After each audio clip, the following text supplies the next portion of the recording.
तो चलिए आज एक ऐसी कहानी सुनते हैं जो हमें सिखाती है कि जब सब उम्मीदें टूट जाती हैं तब भी कहीं ना कहीं अंदर एक छिपी हुई ताकत होती है। बड़ी कमाल की कहानी है ये। कभी ऐसा लगा है कि हम किसी मुश्किल में ऐसे फंस गए हैं जैसे कीचड़ में। ये कहानी बिल्कुल उसी एहसास के बारे में है। और क्या पता इससे बाहर निकलने का रास्ता भी मिल जाए। तो सीन कुछ ऐसा है। जंग अभी अभी खत्म हुई है। एक बहुत ही मशहूर सेनापति हैं जो अपनी थकी हारी सेना के साथ घर लौट रहे हैं। माहौल में एक अजीब सी शांति है, लेकिन तभी रास्ते में कुछ ऐसा होता है जो सबका ध्यान खींच लेता है। वहां वो देखते हैं कि एक किसान है जो बिल्कुल बेबसी में रो रहा है। क्यों? क्योंकि उसका घोड़ा कमर तक गहरे कीचड़ में धंस चुका है और बेचारा बाहर निकलने की जितनी भी कोशिश कर रहा है उतना ही और अंदर जा रहा है। उस घोड़े की आंखों में एक अजीब सी बेबसी और डर साफ दिख रहा था। वो जितना छटपटा रहा था, कीचड़ उसे उतना ही मजबूती से अपनी गिरफ्त में ले रहा था। मतलब मंजर एकदम ऐसा था कि लग रहा था भाई अब तो कुछ नहीं हो सकता। लेकिन तभी उस एकदम निराशा भरे माहौल में सेनापति ने एक ऐसा ऑर्डर दिया जिसे सुनकर सबके सब हैरान रह गए। एक ऐसा कमांड जो किसी की भी समझ से बिल्कुल परे था। जरा सोचिए, एक जानवर जो मौत के मुंह में खड़ा है और सेनापति उसकी मदद करने के बजाय उसके चारों तरफ जंग के नगाड़े, वॉर ड्रम्स बजाने का ऑर्डर दे रहे हैं। कितना अजीब ऑर्डर था ये। सारे सैनिक एक दूसरे का मुंह देखने लगे।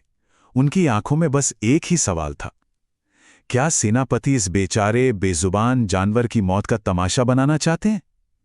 ये कैसी मदद हुई? पर सेनापति का हुक्म था, टाल कौन सकता था। तो सैनिकों ने बड़े भारी मन से नगाड़े बजाना शुरू कर दिया। और जैसे ही जंग के ढोल की पहली थाप गूंजी एक चमत्कार सा हो गया। ये समझना बहुत दिलचस्प है कि उस घोड़े के दिमाग में आखिर चल क्या रहा था। उन नगाड़ों की आवाज उसने उसके अंदर सोए हुए एक वॉरियर को, एक योद्धा को जगा दिया। उसे ऐसा लगा जैसे वो कीचड़ में नहीं बल्कि किसी जंग के मैदान में खड़ा है। और फिर क्या हुआ? अपनी गर्दन ऊंची करके अपनी सारे की सारी ताकत लगा के उस घोड़े ने ऐसी जोरदार छलांग लगाई कि एक ही झटके में वो उस कीचड़ से बाहर आ गया। सब बस देखते ही रह गए, एकदम हैरान, एकदम दंग। सबकी नजरें उस घोड़े पर टिकी थीं, लेकिन सेनापति के चेहरे पर एक शांत सी जानी पहचानी मुस्कान थी। अब वक्त था उस राज को जानने का कि उनके इस अजीब से ऑर्डर ने यह चमत्कार आखिर कर कैसे दिया। तो राज ये था, सेनापति ने समझाया, देखो इस घोड़े में ताकत की कोई कमी नहीं थी, बिल्कुल नहीं। कमी थी तो बस एक मकसद की, एक पर्पस की, एक ऐसी वजह जो उसे अपनी पूरी ताकत लगाने पर मजबूर कर दे। ये चीज हमें सिखाती है कि असली लड़ाई शरीर से नहीं, मन से जीती जाती है। शरीर में चाहे कितनी भी ताकत क्यों ना हो, उसे सही दिशा देने के लिए एक मकसद चाहिए। और उन जंग के नगाड़ों ने घोड़े को वही मकसद दिया था। तो इस कहानी का सबक क्या निकलता है?